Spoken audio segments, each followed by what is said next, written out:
To unblur your photos in Google Pixel 10 Pro, first of all, let's take some blurry photo. So I'm opening a camera app, and then I will just move my phone and then try to make a blurry photo. Let's actually get some interesting object in the thing. Okay, so I think we should have a blurry photo. It is. Now what we need to do is open a photo that we want to unblur and click on Edit button. We need to wait a while. Then we can go for the actions and then select Unblur.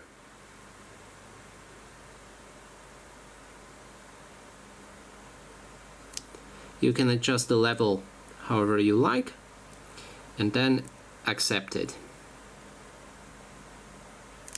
And here's the photo unblurred. It's still kind of blurry, but much better. So that is basically everything. Thanks so much for watching.